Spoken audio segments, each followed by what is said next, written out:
Bonsoir et merci de nous ouvrir vos portes pour passer un temps de louange et d'étude de la Bible ensemble. On s'installe confortablement, bon sabbat chez vous commence maintenant.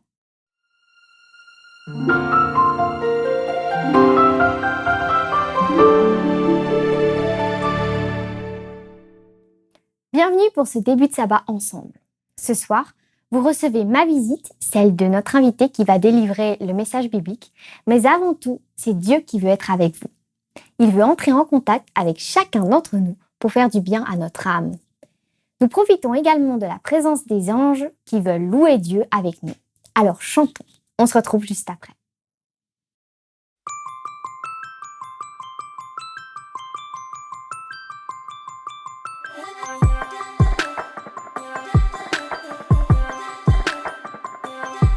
Le roi dans sa splendeur, vêtu de majesté, la terre se réjouit, la terre se réjouit. Il est paré d'éclat, la nuit essaie de fuir au son de sa voix, au son de sa voix. Oh Dieu, tu es grand, nous chantons, oh Dieu, tu es grand, et tous diront, oh Dieu, combien tu es grand.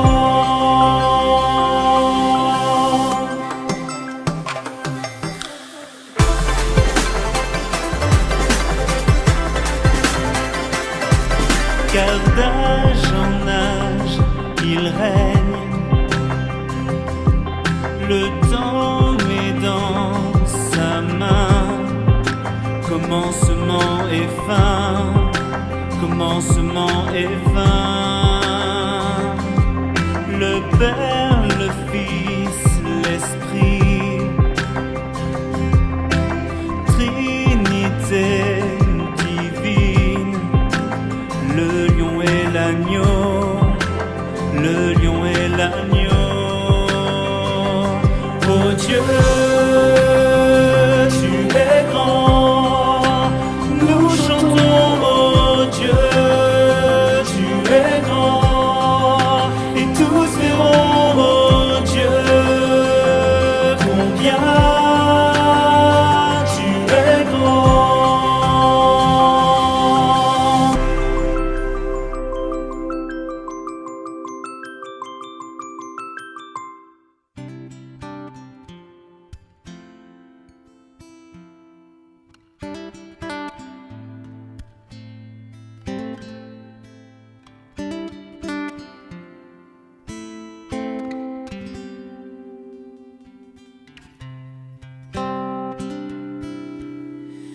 Comment expliquer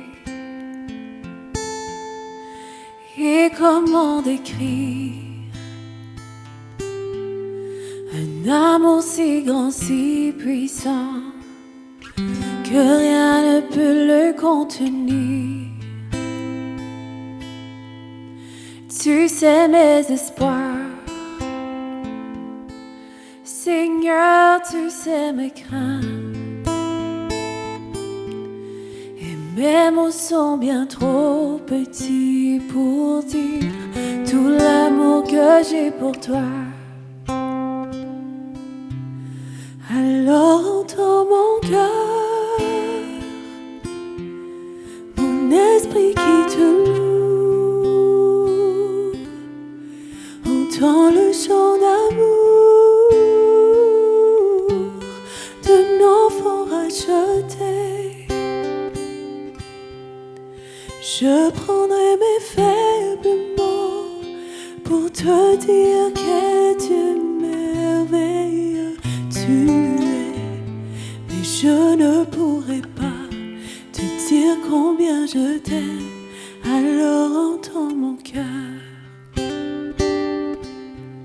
Si tout comme la pluie, mes mots pouvaient s'écrouler. Et si j'avais l'éternité, je ne pourrais pas m'exprimer. Mais dans les battements de mon cœur, tu entendras toujours. Merci pour la vie, pour la vérité et pour le chemin.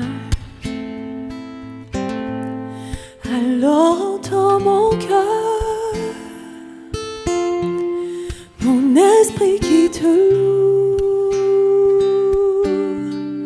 Entends le chant d'amour d'un enfant racheté. Je prendrai mes faibles mots pour te dire quel merveilleux tu es. Mais je ne pourrai pas te dire combien je t'aime. Mais je ne pourrai pas te dire combien je t'aime. Mais je ne pourrai pas te dire combien je t'aime. Alors entends mon cœur.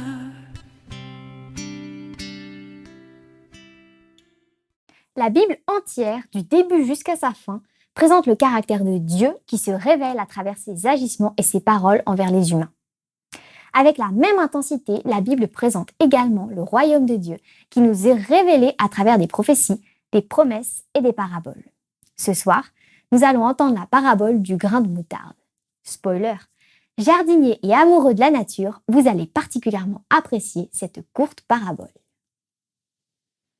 Alors, chers auditeurs de Bon Sabbat chez vous, une très cordiale bienvenue pour cette préparation de sabbat en ce vendredi soir. C'est toujours une joie de pouvoir être ensemble pour nous préparer pour ce beau jour du sabbat.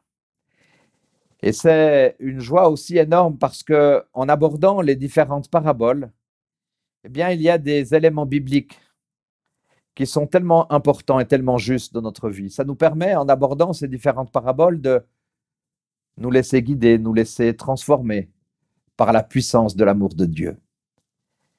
Et ce soir, nous voulons partager ensemble 2 paraboles dans 2 textes parallèles. Ces paraboles se trouvent dans l'évangile de Matthieu, chapitre 13, et coïncidence aussi dans l'évangile de Luc, également au chapitre 13. Que signifie réellement, dans ces textes, dans ces versets, que le royaume de Dieu est semblable à une graine de moutarde? Vous aurez l'occasion de lire que dans l'évangile de Luc, au chapitre 13 et au verset 18 à 21, il est dit, Jésus dit alors, à quoi ressemble le royaume de Dieu? Eh bien, il ressemble étonnamment, nous continuons le texte, à une graine de moutarde, une véritable petite graine de moutarde qu'un homme a prise pour la semer dans son jardin. La graine pousse jusqu'à devenir un arbuste. Et là déjà, on a quelque chose qui nous dépasse. Comment est-ce qu'une petite graine de moutarde peut devenir un arbuste? Eh bien, à travers la question, vous aurez peut-être la réponse de la chose absolument remarquable que l'on peut trouver dans la Bible, à savoir qu'une petite chose peut être amenée à grandir. Et puis, cet arbuste, à travers la graine de moutarde, va permettre aux oiseaux du ciel de se nicher dans les branches. Puis, il ajouta dans le texte, à quoi pourrais-je comparer encore le royaume de Dieu? Eh bien, il ressemble à du levain qu'une femme a pris pour le mélanger à 20 kilos de farine. Oui, le levain et la farine, vous l'avez peut-être déjà trafiqué, vous l'avez peut-être déjà transformé en fabriquant du pain. Et la fin, toute la pâte à lever, toute la pâte à lever. Dans l'évangile de Matthieu, au chapitre 13, versets 31 à 33, la graine de moutarde est décrite comme suit par le Christ. Et j'aimerais vous la décrire tout à l'heure. Mais avant cela, quelque chose qui m'a vraiment passionné dans la réflexion, dans l'étude, dans la préparation de cette parabole à travers la graine de moutarde. J'aimerais dégager quelques vertus avec vous de cette fameuse graine de moutarde. Et vous serez peut-être comme moi, étonné, enthousiasmé de découvrir que ce n'est pas seulement une petite graine de moutarde comme ça, insignifiante. Alors qu'elle soit petite, c'est vrai, elle mesure environ 1 millimètre, donc c'est très petit. Mais j'aimerais vous rappeler ici, j'aimerais pas dans cette soirée vous faire une leçon de santé, mais vous rappeler quand même quelques vertus de cette graine de moutarde. Alors, elle est petite, c'est vrai, mais elle est très importante pour une bonne santé. Elle est riche en calories. 100 grammes de graines de moutarde égale 508 calories. Étonnant, non? Elle a des protéines de qualité. Et puis, elle a certaines vertus qu'on a entendu parler ces derniers temps lorsqu'il faut prendre des vitamines contre le Covid ou contre d'autres faiblesses du système immunitaire. Elle est riche en calcium, en manganèse, en cuivre, en fer, en zinc. Elle va même traiter le diabète, le cholestérol, mesdames, la ménopause, les douleurs musculaires, le mal de dos, la fièvre. C'est la plus petite de toutes les semences. Mais alors, quand cette petite semence pousse, elle dépasse les autres plantes du potager et devient un arbuste. Et cela, nous pouvons le découvrir surtout dans l'évangile de Matthieu. J'aimerais vous préciser, en lisant les deux textes parallèles, Matthieu 13 et Luc 13, que Luc va nous brosser un tableau plutôt factuel de ce que peut représenter cette graine de moutarde. Mais dans l'évangile de Matthieu, on essaye de comparer le développement réel et on compare la petite graine de moutarde avec l'arbuste. Alors, les autres plantes du potager vont devenir un arbuste, si bien que les oiseaux du ciel viennent nicher dans ses branches. C'est incroyable quand on imagine qu'on avait affaire simplement à une petite graine de moutarde. Ce qui frappe dans les deux paraboles, c'est l'apparente insignifiance de l'élément de départ et aussi, bien évidemment, sa force de croissance, sa croissance totalement disproportionnée. Il faut savoir que dans l'Antiquité, la graine de moutarde était connue pour être toute petite, petite taille. Voilà ici, chers auditeurs, un contraste saisissant entre la minuscule graine et l'arbuste qu'elle produit. Cela illustre aussi le contraste entre la modestie des débuts du royaume et sa croissance. Cela indique aussi que le Seigneur Jésus-Christ utilise les choses qui peuvent nous paraître des fois les plus insignifiantes pour montrer le progrès du développement, la croissance. La plus petite de toutes les graines connues, mais quel potentiel en elle. Arrêtons-nous un instant. La plus petite de toutes les graines connues, mais quel potentiel. Jésus est en train peut-être de nous dire ici, me semble-t-il, que chaque chose, chaque élément est amené à être valorisé. Chaque chose de notre vie, même si des fois on a l'impression que ces choses-là sont insignifiantes, eh bien nous montre que le Seigneur est capable de le faire développer. Jésus ne nous voit jamais tels que nous sommes aujourd'hui, mais il nous voit toujours tels que nous pouvons devenir. Notre croissance. L'Ancien Testament utilise plusieurs fois l'image de l'arbre qui abrite des animaux pour décrire un grand royaume. Par exemple, dans Daniel chapitre 4, dans Ézéchiel chapitre 17.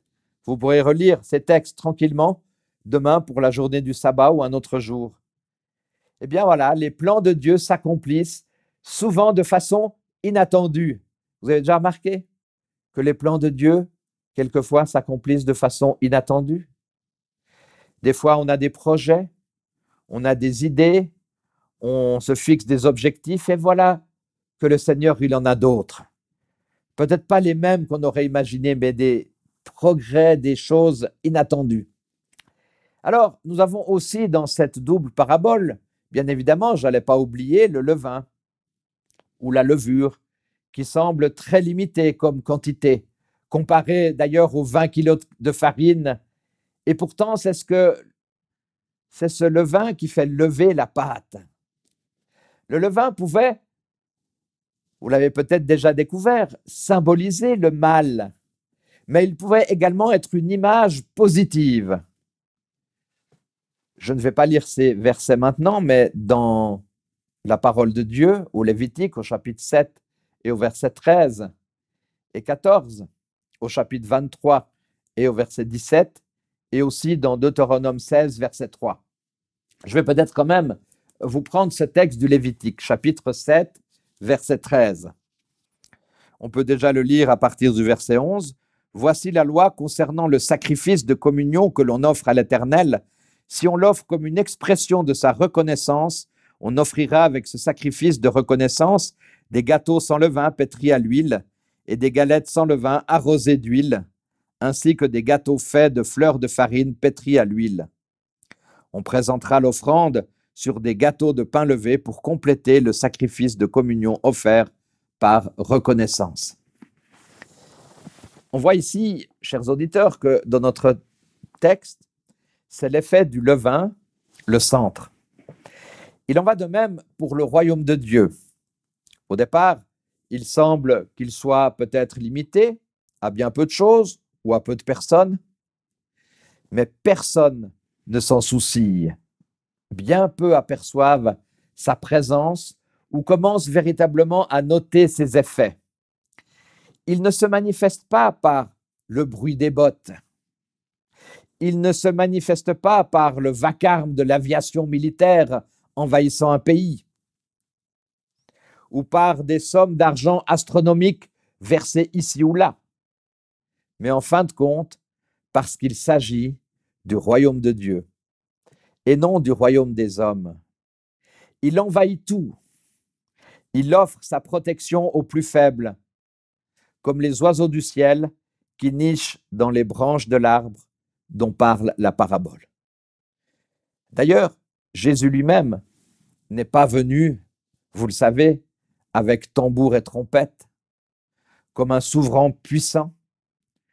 Il est né presque incognito dans une étable avec des parents très humbles autour de lui et quelques bergers pour venir le contempler dans la crèche. Voilà des éléments, voilà des textes que vous allez pouvoir aborder prochainement puisque nous arrivons à grands pas vers Noël. Il n'a pas appelé non plus à une révolution violente.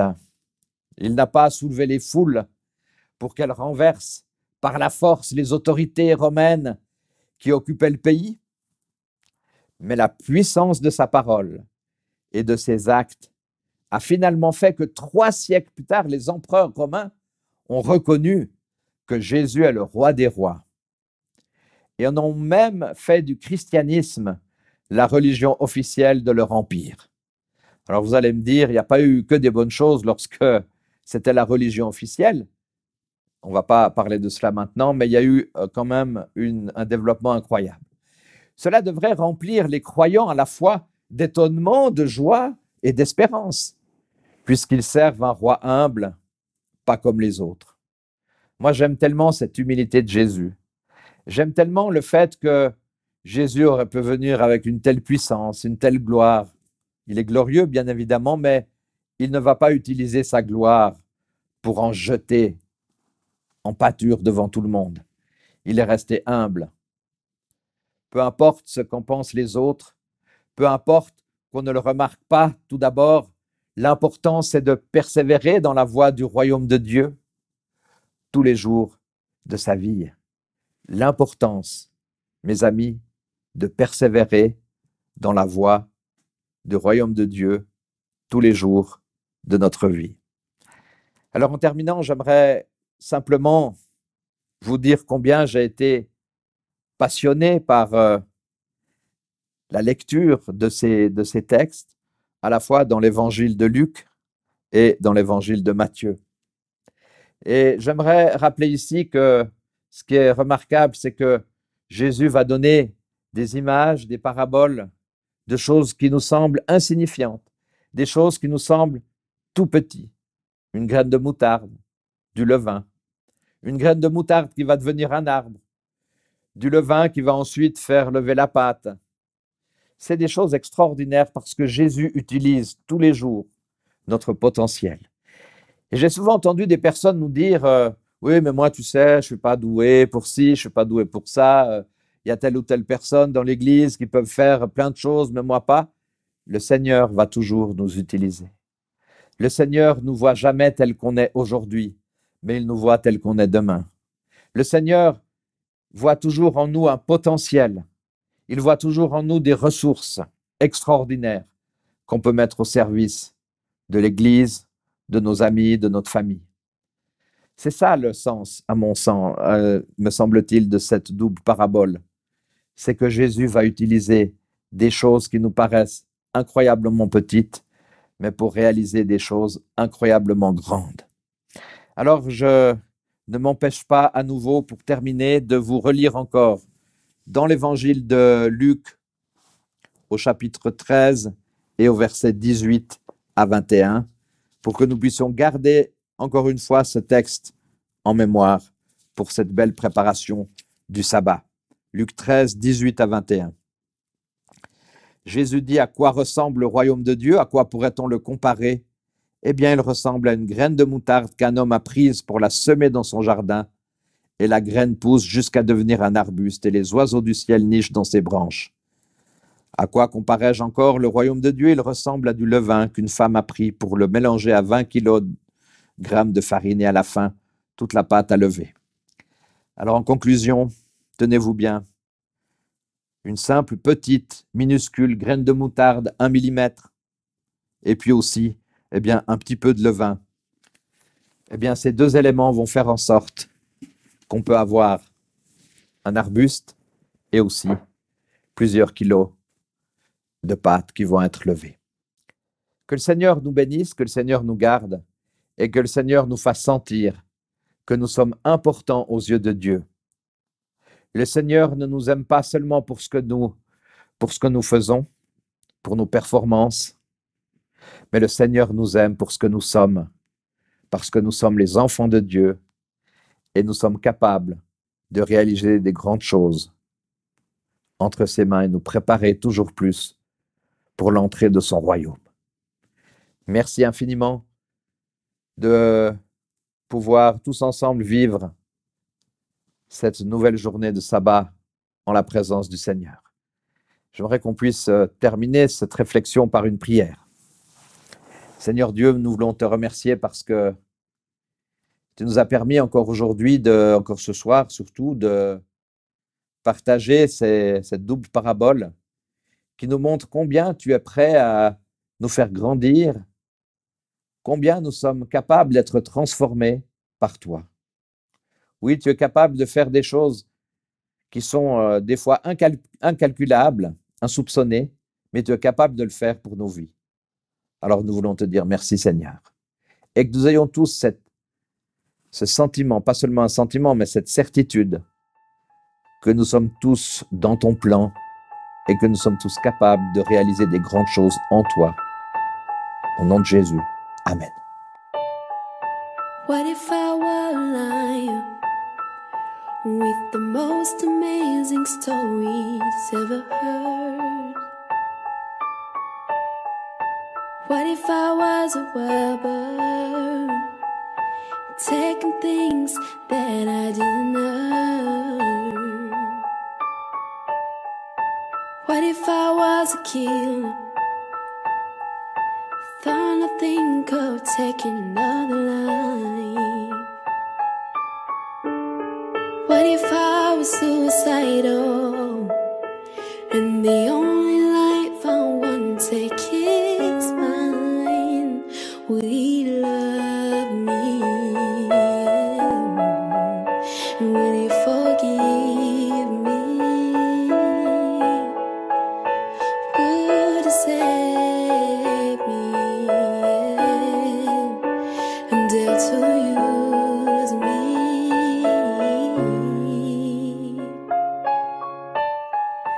What if I had a baby that I didn't allow to come into the world.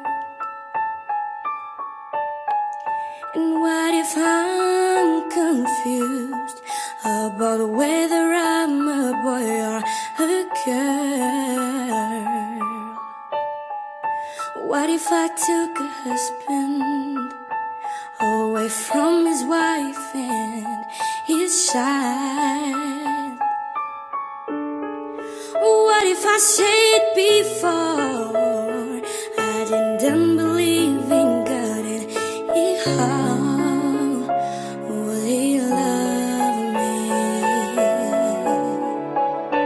Will He forgive me? Will He save me? Oh, and dare to use me?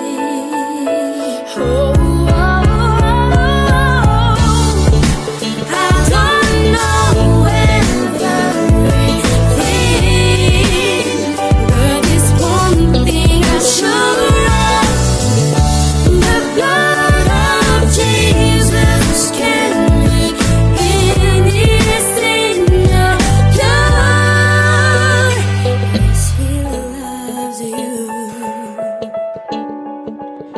Yes, He forgive you. Yes, He'll save you. He'll even use you.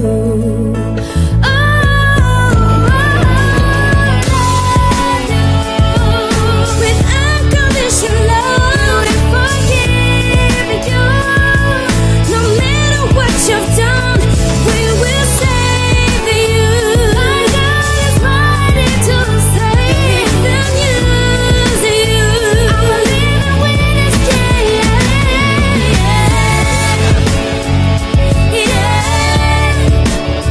He will forgive you.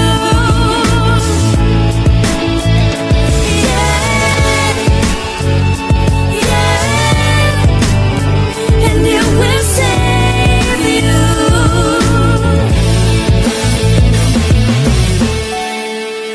What if I wasn't?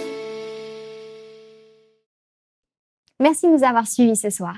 Nous espérons que ce message vous a apporté éclaircissement et espérance. Faites circuler ce message si important partout en partageant cette vidéo autour de vous. C'est la mission que Jésus nous a laissée, partager sa parole. C'est aussi la mission que s'est donnée Espoir Média. Alors, pour soutenir ce travail, vous pouvez vous abonner à la chaîne YouTube Espoir Média et aussi faire un don via la plateforme sécurisée DonorBox. Que Dieu vous bénisse. À bientôt pour un nouveau moment ensemble et d'ici là, bon sabbat chez vous.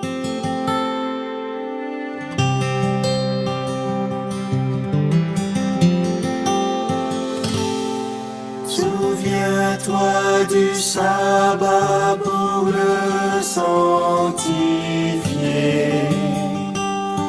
car en ce jour, Dieu nous invite à venir le rencontrer dans son amour pour mieux le connaître et vivre en harmonie avec Dieu notre Maître qui donne la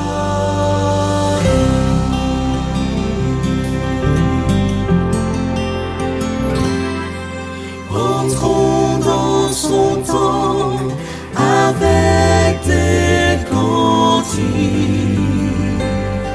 pour l'adorer.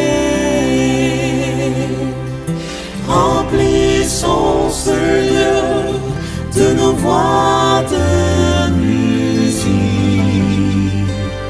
pour le louer. Merci à notre Père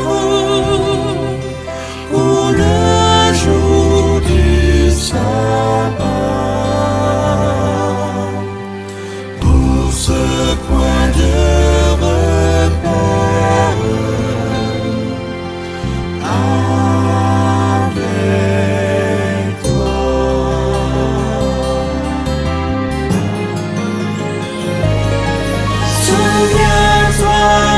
sabbat pour le sanctifier, car en ce jour,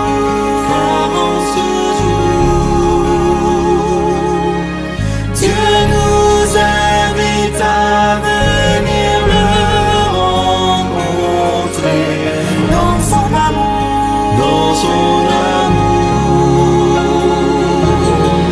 pour mieux le connaître et vivre en harmonie avec Dieu notre Maître qui donne